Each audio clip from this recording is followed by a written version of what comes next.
Festa Literária da Serra Imperial, a FLISE, que já faz parte da programação oficial cultural da nossa cidade.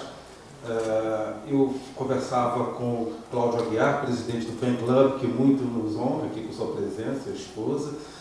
Comentava agora há pouco com ele que é muito agradável, eu diria, ver rostos tão jovens, né, na FLISE. Cada vez mais, a cada edição, vemos assim a faixa etária, né, enfim, fazendo um movimento no sentido de incorporar novos agentes, vamos dizer assim, nesse evento, ou seja, convidar os jovens a essa atividade tão fundamental que é a leitura, que é a cultura, que é o prazer de discutir livros, ações ligadas à cultura. Isso é muito, muito satisfatório, isso é muito, nos emociona muito, eu diria, né, acompanhar esse movimento e a presença de vocês. Então, muito obrigado e voltem sempre, estejam sempre conosco. Eu diria, também gostaria de, antes de passar a palavra aos nossos convidados, dizer que também é uma grande satisfação ter aqui o professor Alquimeno, a professora Maria Volpe, nessa mesa que é muito, muito, muito importante para todos nós, especialmente para nós aqui do Museu Imperial. Né? Falar de literatura e música, essa integração entre literatura e música, especialmente no século XIX, nos remete para uma questão fundamental que é a razão de ser dessa casa. O Museu Imperial, desde 1940, é um museu, um órgão cultural que tem um recorte histórico, um recorte temporal e temático muito específico, que é justamente preservar, estudar e divulgar acervo relativo ao período imperial brasileiro e, mais precisamente ainda, o acervo ligado ao Segundo Reinado, ou seja, o período no qual Dom Pedro II foi chefe de Estado. Ou seja, estamos falando de 1840, 41, até o fim da monarquia, 1881. Nesse sentido, os dois autores aqui recuperados, né, nessa mesa, eles nos remetem para o ambiente cultural, o ambiente musical, o ambiente literário do Segundo Reinado, num período no qual nós podemos afirmar, sim, o Brasil passava necessariamente por uma necessidade que era a construção de uma identidade nacional.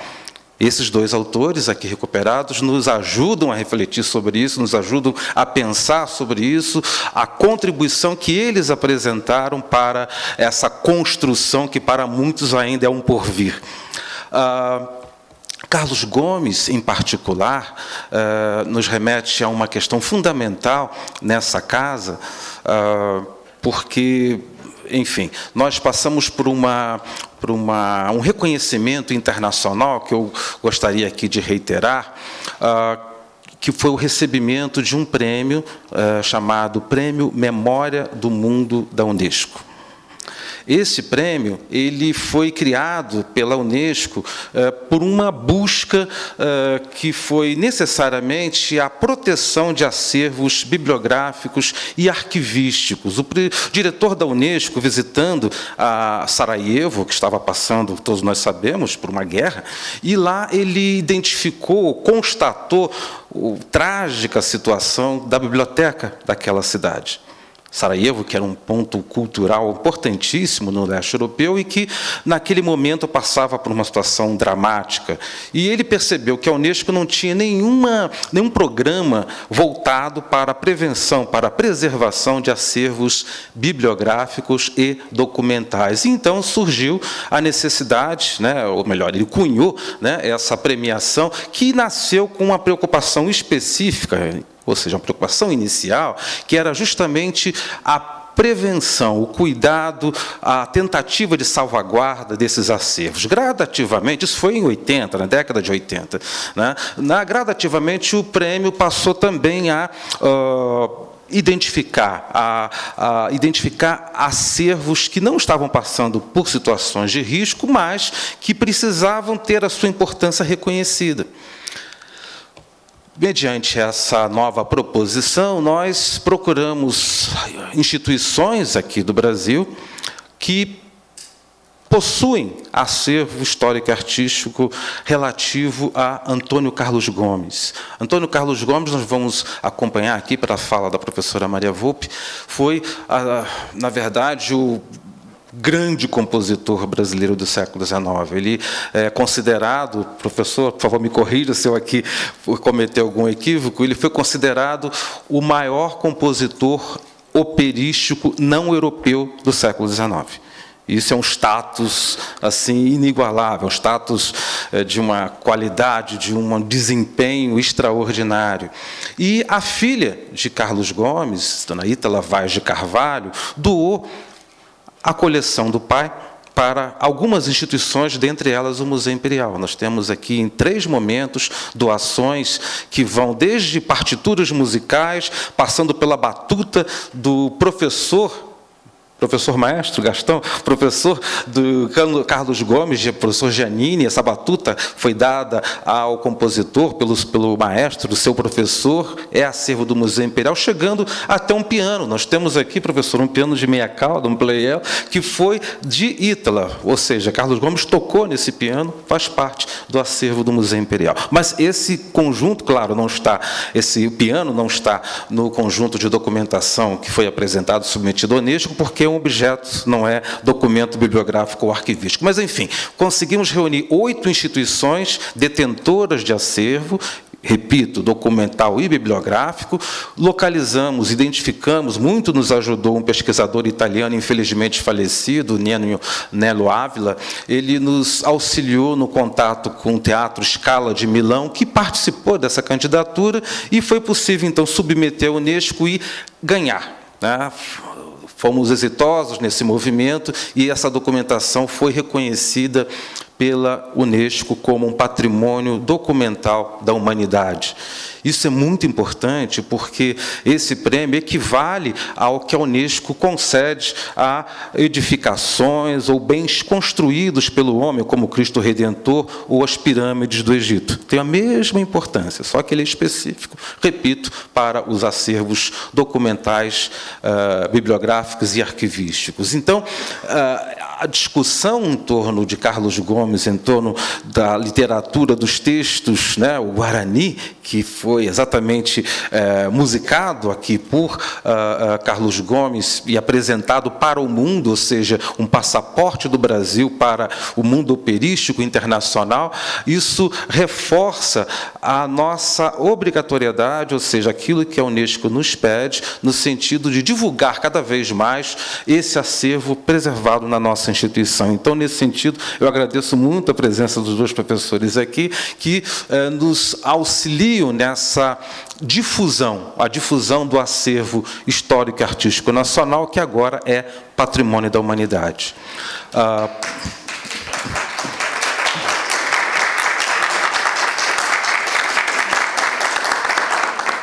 Então, nesse sentido, vamos passar a palavra aqui aos nossos professores. Vamos começar com a professora Maria Volpi. Então, por favor. Por favor, professora. Boa noite, muito obrigada. Quero agradecer pelo honroso convite de participar desse evento tão significativo para a cultura brasileira. Muito obrigado, Maurício, pelo convite. Um agradecimento ao Museu Imperial e à organização da Festa Literária da Serra Imperial. Eu vou falar para vocês hoje, conversar um pouco sobre as implicações da adaptação do romance do José de Alencar para a ópera, né?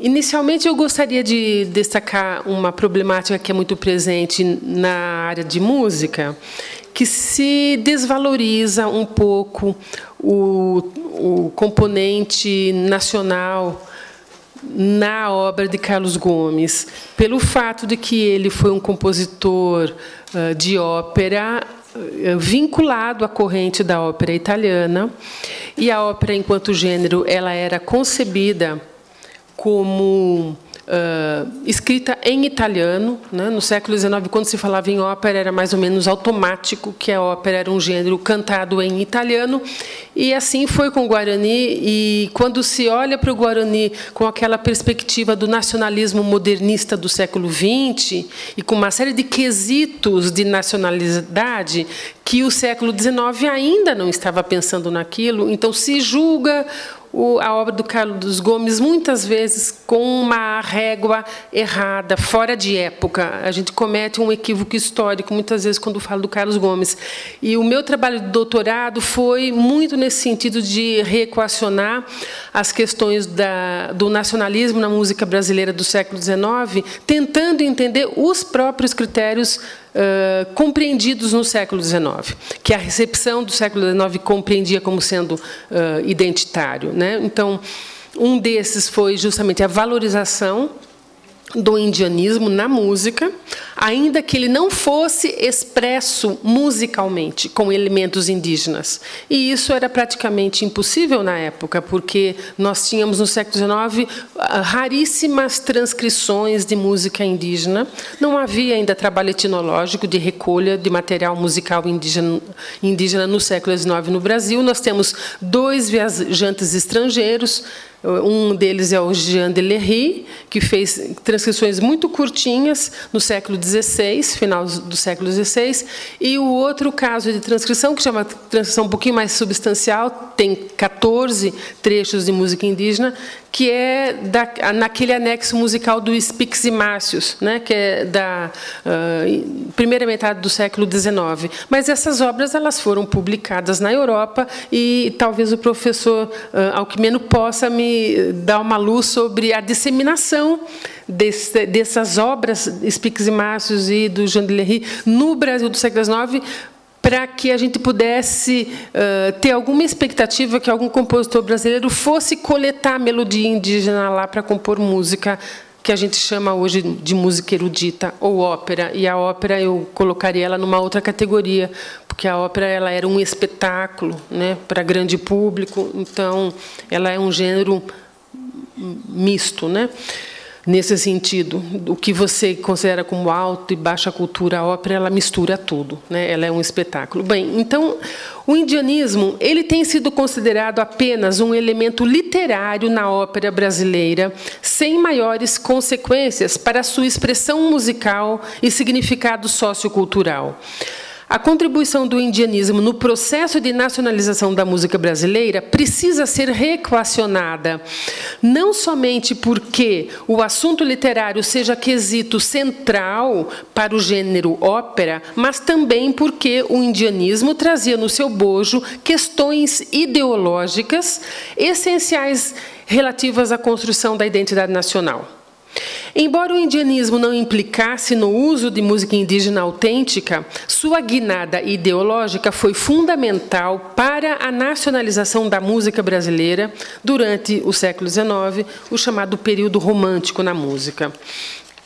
Eu proponho uma análise comparativa entre a obra literária indianista, O Guarani, de José de Alencar, e sua adaptação em libreto por 2 italianos, Antonio Scalvini e Carlo Dormerville, e depois tornada ópera musicada, né, por Carlos Gomes. E eu vou fazer essa análise me referindo especificamente a uma área dos estudos literários que se chama a crítica literária do mito. Então, eu vou falar sobre o mito de fundação nacional. O discurso ideológico, concebido como um discurso social, expresso na literatura, é construído sobre o mito da fundação nacional e toca em questões de contato interétnico. Discuto aqui em que medida a ópera indianista Il Guarani, em italiano, né, de Carlos Gomes, corroborou, negou ou esvaziou a narrativa de fundação nacional, tal como expressa pela obra literária de José de Alencar, que lhe serviu de base. Permeia tal contexto histórico-cultural o fato de que essas narrativas foram amplamente disseminadas entre a elite brasileira. A construção de um discurso histórico que pudesse forjar uma identidade nacional para o Brasil estava ocorrendo desde a década de 1830. A literatura indianista tinha sido quadro de referência para a identidade nacional, na época da composição da ópera de Carlos Gomes, desde o renascimento dos poemas épicos do século XVIII pelos intelectuais brasileiros do século XIX, até a escrita de novas obras literárias, tanto nos gêneros do poema lírico quanto do romance histórico, das décadas de 1840 a 1870. A ideologia embutida no indianismo literário convergiu com as políticas culturais fomentadas pelo imperador do Brasil, Dom Pedro II. No entanto, esse discurso oficial sobre identidade nacional passou por crescente crítica por parte dos intelectuais brasileiros, particularmente a partir da década de 1870, quando o Guarani foi composto, estreado e atingiu amplo sucesso internacional. O sucesso internacional da ópera de Carlos Gomes, Il Guarani, consubstanciou o apoio contínuo de Dom Pedro II às ciências e artes no Brasil. No mesmo momento em que a ópera Il Guarani foi composta e estreada, o Brasil estava passando por crises políticas e econômicas. A guerra vitoriosa contra o país vizinho havia custado caro ao Brasil, nós estamos falando da Guerra do Paraguai, e a monarquia começava a vacilar diante dos movimentos abolicionista e republicano. Bem, a adaptação da obra literária em libreto foi muito mais do que uma mera questão de ajustar as convenções literárias às convenções operísticas. Esse processo de adaptação afetou a ideologia veiculada por essas obras. Com base em estudos críticos literários, as narrativas de fundação nacional do indianismo podem ser consideradas um sistema de mitos. Aí eu me refiro a uma literatura que o professor Alquimeno conhece melhor do que eu, né, como especialista em José de Alencar, mas há um número, uma lista enorme, assim que, bom, eu coloquei aqui nessa página, assim, tem uma quantidade muito grande de autores brasileiros e estrangeiros que têm estudado a literatura indianista, não só do José de Alencar, mas também de outros escritores, como Cooper, né, para os Estados Unidos, e que tratam do indianismo como uma narrativa mítica, e eles propõem uma série de um sistema de mitos, né? E eu fiz justamente um arranjo desse sistema mítico com base nos diversos autores, né? Fiz um quadro desse sistema reunindo as diversas propostas de análise de narrativa mítica, e aí fiz a comparação entre aquilo que já estava feito nos estudos literários em relação ao José de Alencar, ao romance O Guarani, e comparei, então, com o libreto, a ópera do Carlos Gomes, né? E, nesse meu estudo, eu chego à conclusão que esse processo de adaptação do romance para a ópera, do romance para o libreto, depois musicado para a ópera, ele acabou enfraquecendo o sistema mítico de fundação nacional. Então, tudo aquilo que estava bem construído em termos de sistema mítico no romance de José de Alencar, a adaptação que foi feita para a ópera, ela retirou alguns elementos, suprimiu outros, fez algumas alterações, então que ela corrompeu esse sistema mítico. E, nesse sentido, dessas alterações, é que eu digo que o mito de fundação nacional foi um pouco esvaziado na versão operística, né? E eu fico me perguntando que há relatos de que José de Alencar, quando assistiu à estreia do Guarani, do Carlos Gomes, ele não gostou da ópera, né? Então, eu fico me perguntando, será que ele se incomodou justamente que os clichês operísticos teriam prejudicado todo o projeto literário dele, né? E eu estava vendo no livro que eu acabei de ganhar do professor Alquimeno, que tem também que ele fala de várias coisas relativas ao projeto que o José de Alencar tinha, inclusive para a própria língua, né? Não era só a estrutura, vamos dizer, do romance, mas ela atingia as questões linguísticas, né?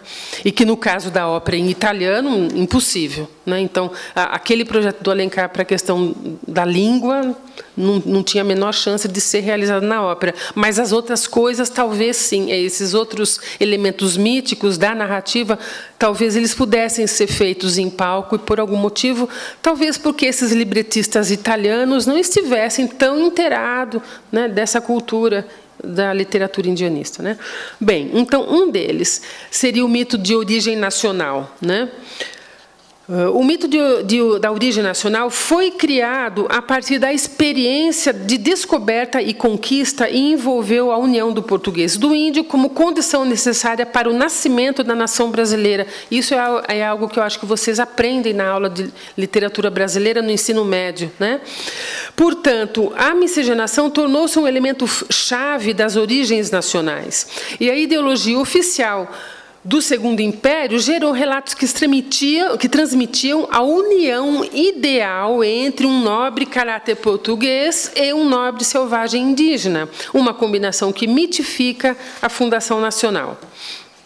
E aí o Guarani do José de Alencar está entre os principais, né? Romances para isso, entre outros.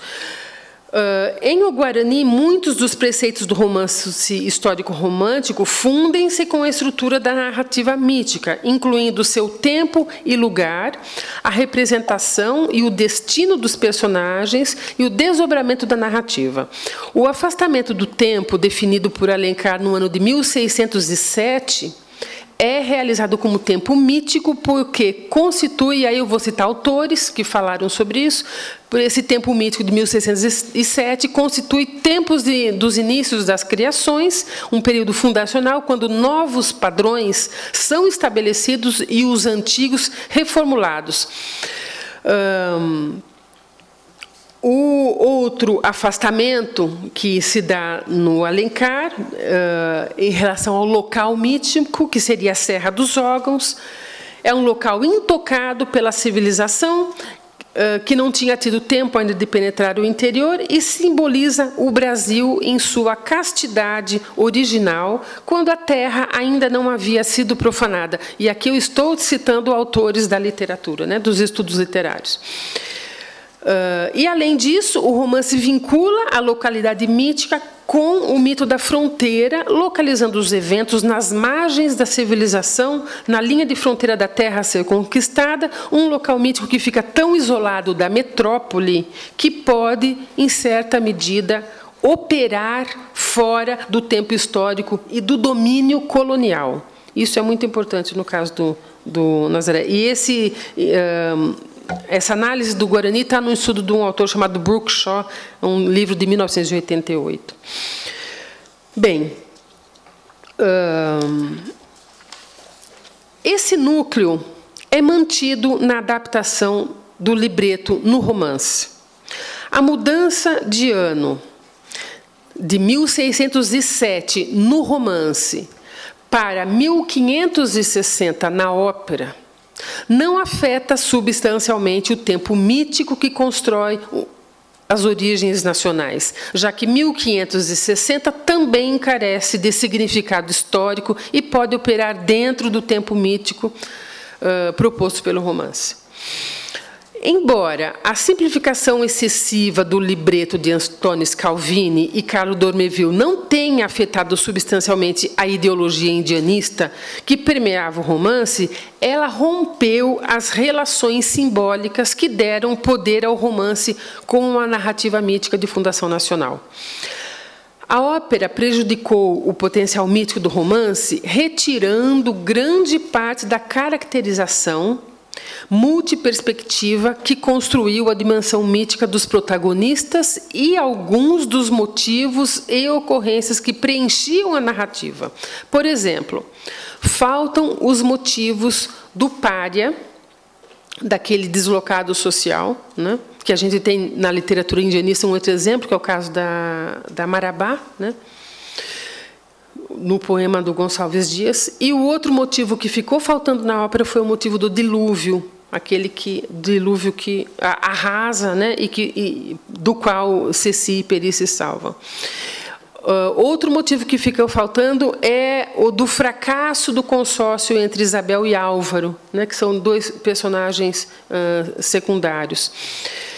As condições míticas que são alteradas incluem o motivo do cativeiro, em que Cecília, no caso na ópera, né, ela é cativa dos Aimorés em vez de Peri. E outro mito que é alterado é o gatilho do conflito em que o aventureiro não identificado é culpado da morte da jovem índia em vez do Diogo, o português, o Dom Diogo. A estrutura narrativa do romance opera dentro do princípio mítico histórico, segundo o qual o nascimento do Brasil como nação decorre de um rito de passagem como parte do recuo da civilização portuguesa para o Éden americano.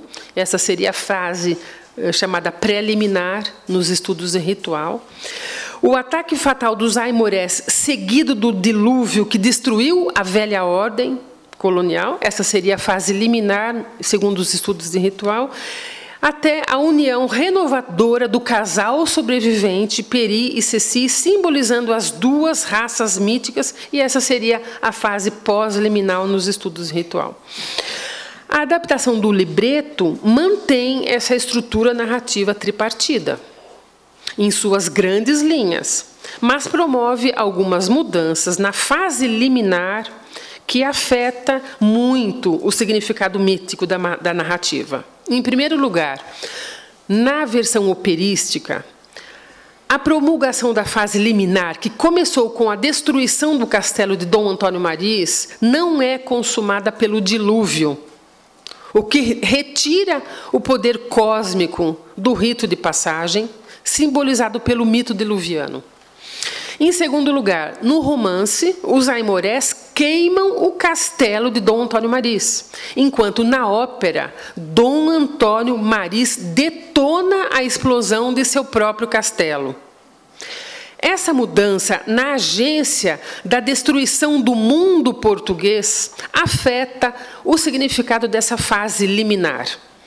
Enquanto o romance implica que a natureza americana voltou-se para a sua selvageria primitiva, personificada pelos Aimorés, a fim de impedir a corrupção do Éden americano pela civilização europeia, e aqui então eu estou recorrendo aos estudos literários que já fizeram essa análise do estudo do Alencar, o libreto colocou a impossibilidade de estabelecer a ordem europeia no Éden americano no reconhecimento do fracasso pelo próprio português, porque foi o próprio português que destruiu a ordem colonial, simbolicamente. Essa mudança de agência na adaptação operística diminuiu ainda mais o poder cósmico do rito de passagem, simbolizado pelo ausente mito do dilúvio, colocando o ponto da viragem histórica brasileira em uma causa incidental e não no poder da natureza. Perdeu a força cósmica, o evento, a catástrofe. Por causa disso, a ópera corrompe o sistema simbólico do rito de passagem que ratificava os mitos das origens nacionais no romance de Alencar. Mais alguns elementos.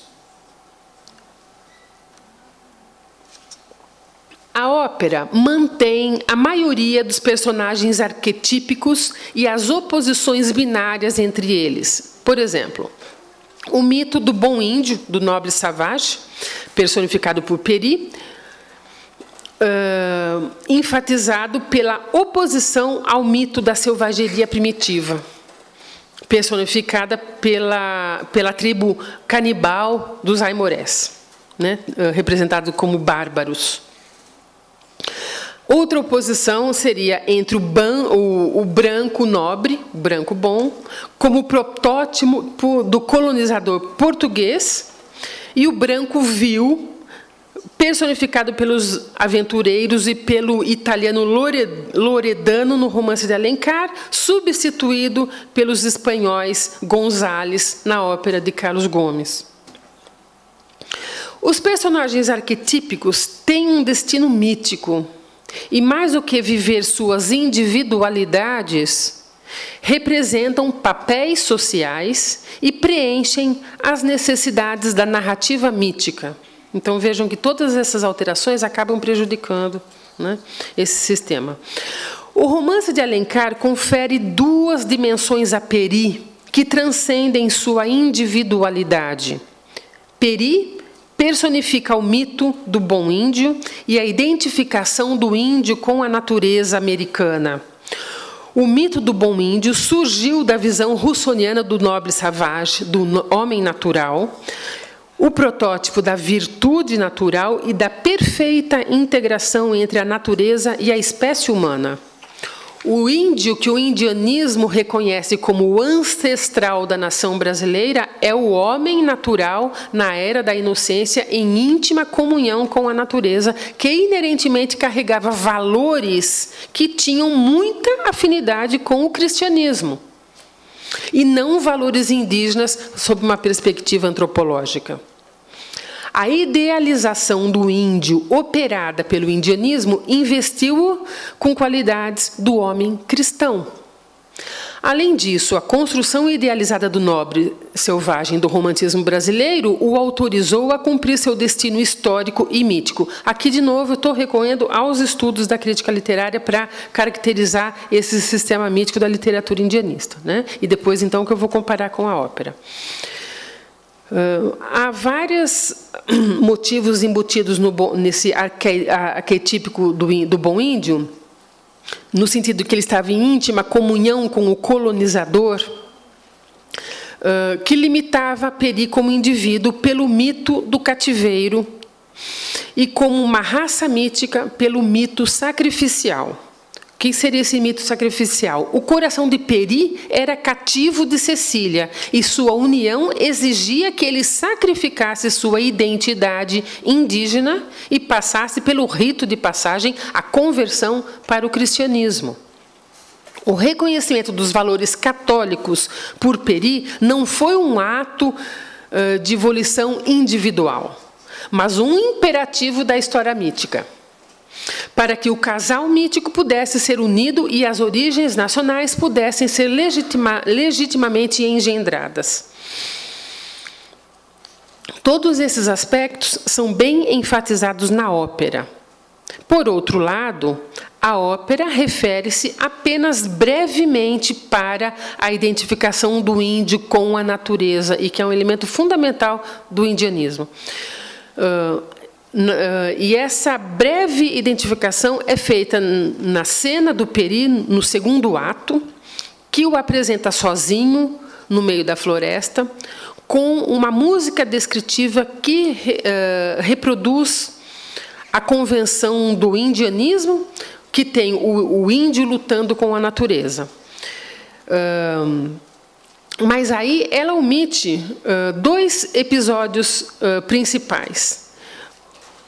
Um deles é quando Peri é retratado como um bravo índio imperturbável e habilmente confrontando a onça, no capítulo chamado A Luta. E a outra cena que é omitida da ópera, na representação do índio em perfeita comunhão com a natureza, é a cena final em que Peri desenterra poderosamente a palmeira no meio do dilúvio, no capítulo chamado A Tempestade. É possível que essas duas cenas tenham sido omitidas da ópera, a cena do índio lutando contra o animal selvagem e depois a outra cena dele arrancando a palmeira no dilúvio, né? É possível que tenha sido suprimida por limitações cênicas, mas a ópera, naquela época, ela tinha recursos cênicos suficientes, se quisesse ter feito desse modo, né? Mas parece que o dilúvio não é um motivo tão frequente nas óperas do século XIX, enquanto incêndio é. né? Aliás, há vários relatos de teatros de ópera que se incendeiam inteiro por causa da cena, justamente que tem o incêndio na cena da ópera, né? Então, o dilúvio não era algo comum, mas eles teriam, digamos, condições de ter feito essas duas cenas. Então, essas omissões estão entre as simplificações excessivas mais criticadas do libreto e o fracasso em tirar proveito das passagens mais pitorescas ou extravagantes do romance. Mais do que minimizar o pitoresco e a cor local do romance, a omissão desses episódios pela ópera minimiza a convenção do indianismo de retratar o índio em perfeita comunhão com a natureza, o que acabou permitindo a sobrevivência de Peri e Ceci da catástrofe natural e, portanto, a realização do rito de passagem que levou o casal mítico ao início da nação, né? As origens míticas do Brasil. Quanto tempo mais eu tenho? Porque o meu texto é longo e eu vou sintetizar.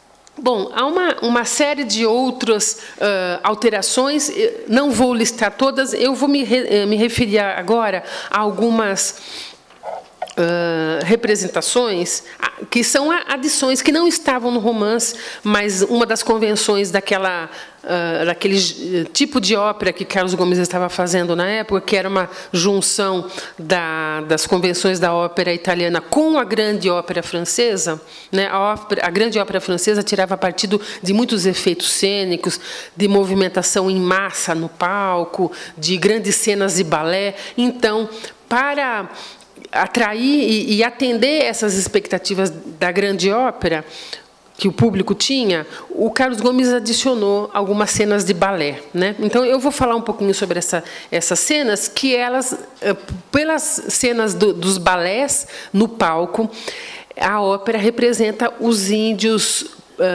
selvagens, primitivos, né? O Peri, que é o nobre savage, ele canta em italiano. Os índios primitivos, selvagens, eles são representados de outra maneira, e é isso que eu vou, então, descrever agora. O mito da selvageria primitiva é musicalmente representado pelo exotismo das cenas de balé.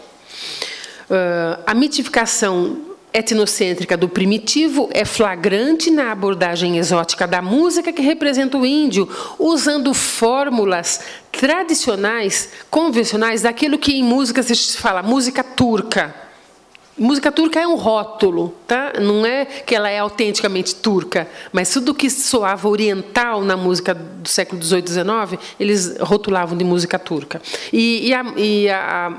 Os compositores, eles tinham assim uma paleta de possibilidades de escrever música em estilo, né, exótico, em estilo turco.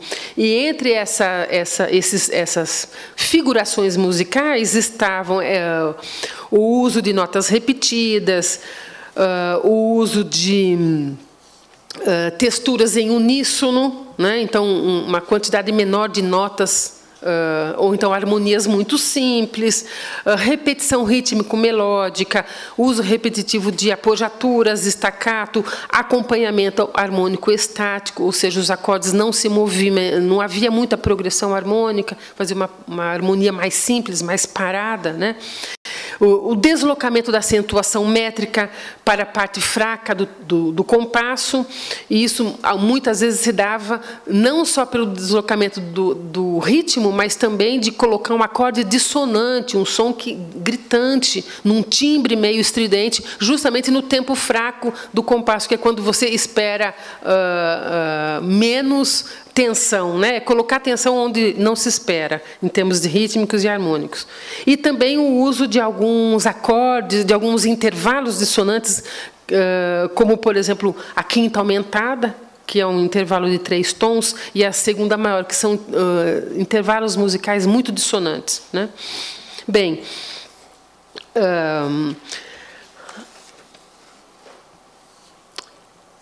outro elemento de representação primitiva é a ação desenvolvida através da mímica.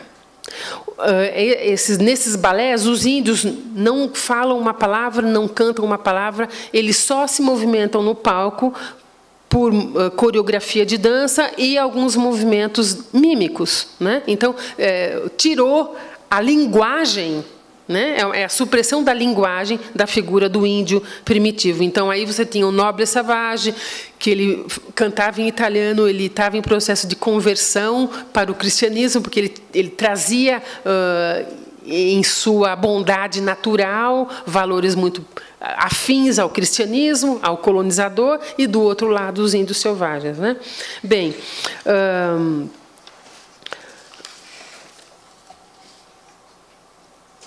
há uma série de outras combinações na ópera, tanto na caracterização individual dos protagonistas, como também na relação dos protagonistas com os personagens secundários, que eu não vou detalhar aqui, porque nós já estamos avançando na hora, mas que são muito importantes do ponto de vista do romance, na construção do sistema mítico, e que na ópera tudo isso aí é esvaziado por pequenas alterações. Por exemplo, o culpado pela morte acidental, eles tiram de um personagem do romance e atribuem a um espanhol, que no romance do Alencar não estava. Então, eles vão fazendo pequenas alterações que esvaziam, né, esse sistema mítico. Outra concessão aos clichês operísticos, através da mudança aparentemente sem importância no tema do cativeiro, pela adaptação do libreto, estragou também o mito sacrificial, através do qual o romance construiu um mito de fundação nacional. O mito sacrificial, segundo o qual o índio sacrifica sua identidade ou vida através da morte simbólica ou real em nome da civilização, era um elemento-chave da ideologia do indianismo. A lealdade incondicional de Peri a Dom Antônio e Cecília preenche uma grande necessidade da narrativa mítica. Peri executa o mito sacrificial em muitos episódios do romance, incluindo seus inúmeros esforços para agradar a Cecília e manter Dom Antônio e sua família a salvo.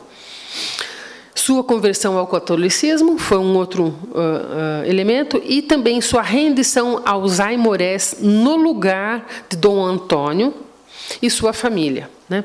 A ópera mantém o auto-sacrifício simbólico de Peri, realizado por sua conversão ao cristianismo, mas suprime um de seus principais gestos de auto-sacrifício corporal.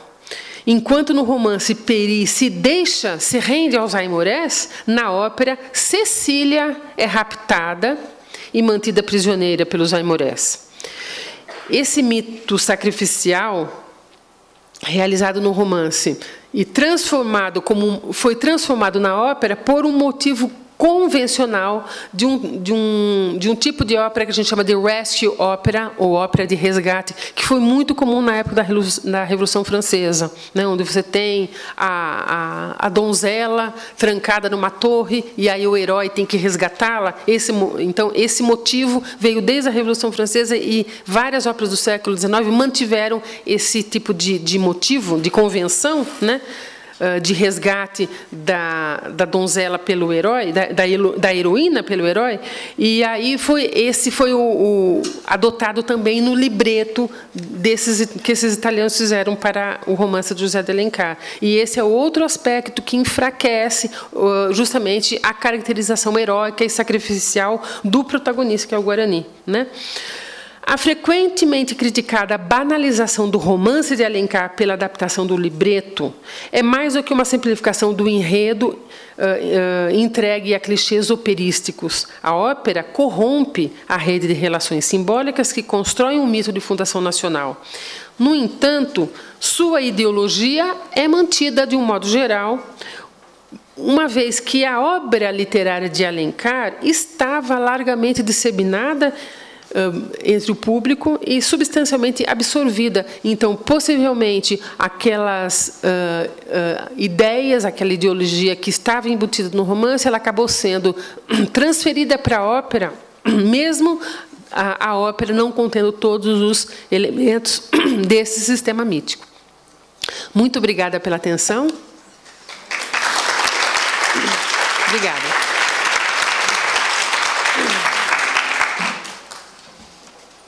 Bom, eu tenho várias perguntas, várias questões, mas, enfim, a proposta é que façamos isso ao final, né, após a fala do professor Alcmeno.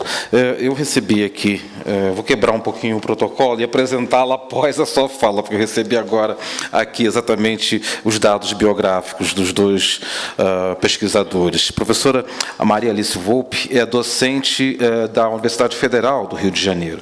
Dedica-se à pesquisa da música brasileira do período colonial, séculos... É bem colonial, que está aqui 19 e 20 não é colonial, mas enfim.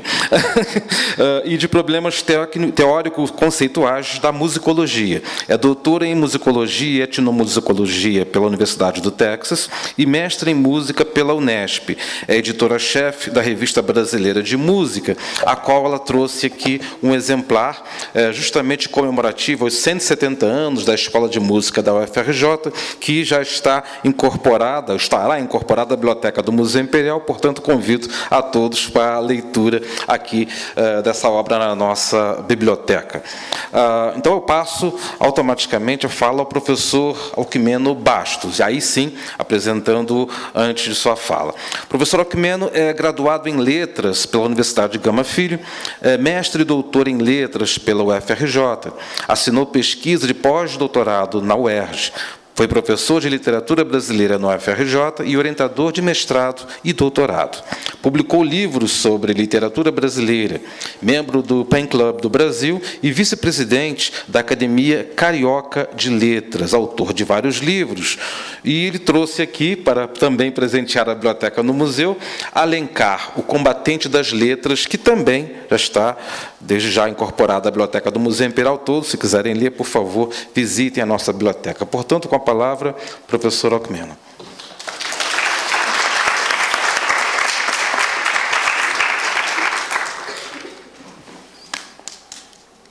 Boa noite. Naturalmente, eu agradeço o convite para participar desse evento tão marcante e reitero o prazer de dividir a mesa com a professora Maria Alice Volpe, cuja palestra já me provocou algumas reflexões e não há tempo de reorientar por completo a minha fala, mas com certeza, até onde for possível, eu incorporo algumas das observações por ela feitas, porque com certeza também elas serão acrescentadas a uma possível versão final desse trabalho.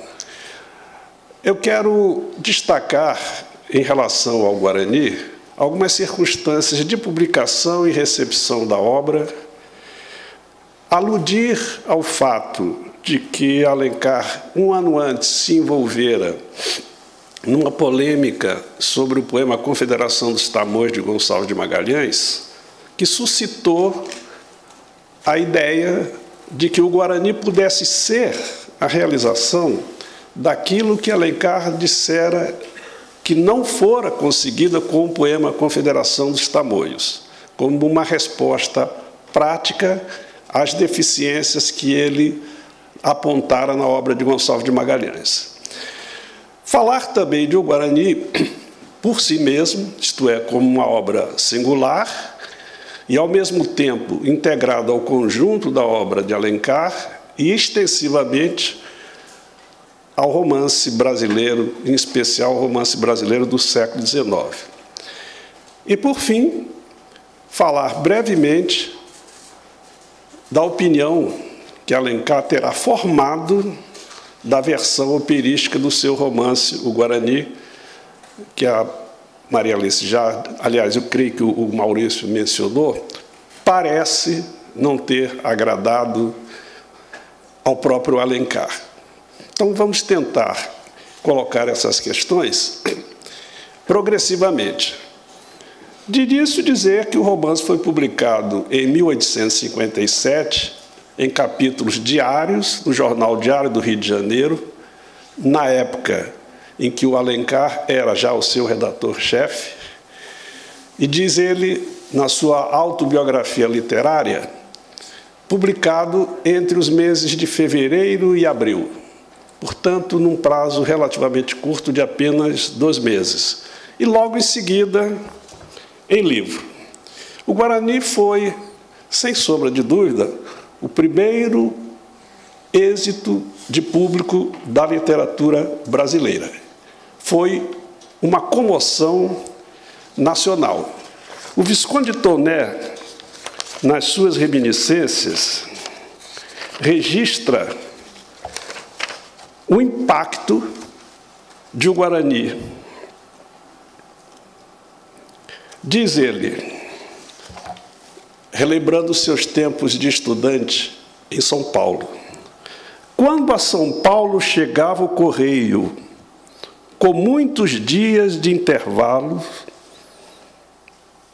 então reuniam-se muitos e muitos estudantes numa república em que houvesse qualquer feliz assinante do Diário do Rio, para ouvirem, absortos e sacudidos de vez em quando por elétrico frêmito, a leitura feita em voz alta por algum deles que tivesse o órgão mais forte.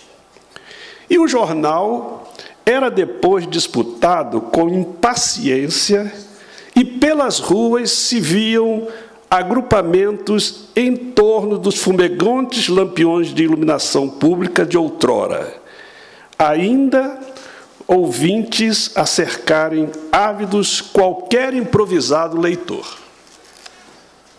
Não sei se a leitura deu a dimensão suficiente do depoimento do Visconde Toné. As pessoas disputavam avidamente o último capítulo de O Guarani, trazido pelo jornal, e quando não era possível ler imediatamente, as pessoas como que compeliam outras felizes proprietárias de um exemplar do jornal a lerem sob a luz de um lampião em voz alta. Sucesso de público igual no folhetim literário eletrônico só já no século XX com o Direito de Nascer. Na televisão brasileira, primeiro no rádio, depois na televisão, cujo último capítulo, em São Paulo, foi transmitido ao vivo do Parque Ibirapuera, e no dia seguinte, aqui no Rio de Janeiro, também ao vivo.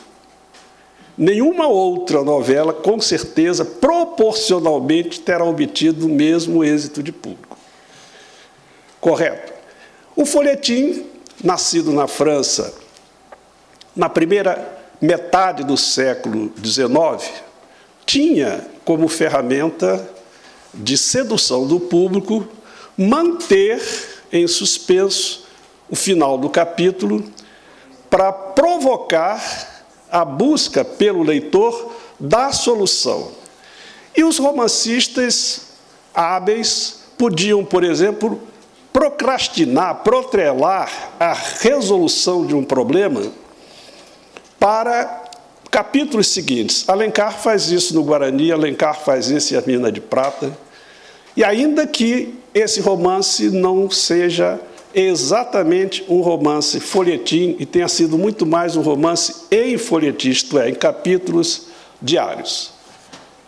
Isso dá a medida, e mais à frente eu vou retomar, não é, do êxito de O Guarani, que provavelmente terá sido uma das causas do interesse para a sua transferência para outro gênero, no caso, a ópera.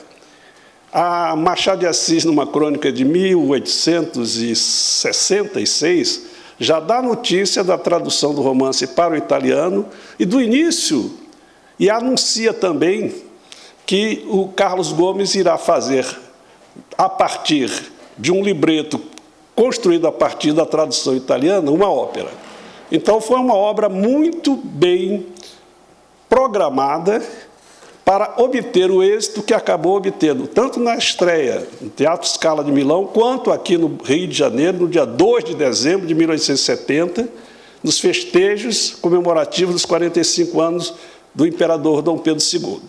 Mas voltemos um pouco no tempo, como eu disse, e lembrar que em 1856, também nas páginas do jornal Diário do Rio de Janeiro, José de Alencar, que ainda não era o nome consagrado não publicara senão um romancete, 5 minutos, e começara a publicar um outro, A Viuvinha, que interrompeu por um mal-entendido, porque o irmão dele, Leonel Alencar, pediu-lhe um texto para publicar numa revista que ele dirigia. O Alencar diz que, atarefado, autorizou o irmão a procurar entre os seus borrões algum texto. Foi o que fez o Leonel de Alencar, só que esse texto correspondia justamente ao fim do romance A Viuvinha, que José de Alencar vinha publicando em capítulos, porque, inicialmente, ele tinha pensado em alterar a ordem dos acontecimentos, isto é, começar pelo desfecho da história. Mas isso contrariava a própria lei do folhetim. Tanto que, depois, ele interrompeu a publicação do folhetim porque raciocinou muito sabiamente que o leitor não poderia ter interesse em continuar lendo uma história cujo final ele já sabia. Então, cronologicamente, o Guarani foi o segundo romance publicado por José de Alencar, mas, na prática, foi o terceiro de composição. O segundo, que era A Viuvinha, só veio a ser publicado 3 anos depois, em 1860. Em 1856, como eu disse, José de Alencar tinha apenas 26 anos, ainda não era o nome consagrado, escreveu uma série de cartas sobre o poema Confederação dos Tamoios de Gonçalves de Magalhães, um poema muitíssimo aguardado, publicado às expensas do próprio imperador Dom Pedro II, como o poema nacional, isto é, aquela obra literária que consagraria o projeto de afirmação da nacionalidade brasileira. Alencar disse, não é nada disso. Reduziu praticamente a nada o poema de Gonçalves de Magalhães. E eu vou resumir aqui as razões que Alencar apresentou para dizer que o poema Confederação dos Tamoios não valia nada. Em primeiro lugar, ele disse que a forma da epopeia clássica não era adequada a tratar do tema indígena ou indianista. Disse ele, os versos, a forma com que Homero cantou os gregos não serve para cantar os índios. O verso que disse as desgraças de Troia e os combates mitológicos não pode exprimir as tristes endechas do Guanabara e as tradições dos selvagens da América. Ou seja, dito em outros termos, para um tema novo era necessária uma forma nova. Não podia ser a epopeia herdada da tradição clássica greco-latina, continuada com os Lusíadas, com Jerusalém Libertada e tantos outros poemas épicos já a partir do Renascimento. Uma segunda causa do fracasso, segundo Alencar, foi a debilidade das descrições da exuberante paisagem brasileira. Diz ele, por exemplo, o sol da nossa terra, esse astro cheio de esplendor e de luz, devia inspirar versos mais repassados de entusiasmo e de poesia. Em outros termos, Gonçalves de Magalhães não esteve à altura da exuberância, da riqueza, da paisagem brasileira. Um terceiro erro, um erro capital de composição, segundo Alencar, foi que Gonçalves de Magalhães fez de um incidente menor o móvel da ação do poema. Por quê? Porque se trataria de um assunto, um acidente banal, a morte de um índio, numa época em que, diz Alencar, os maus tratos infligidos aos indígenas eram comuníssimos. A tradição épica exigia um fato de maior repercussão.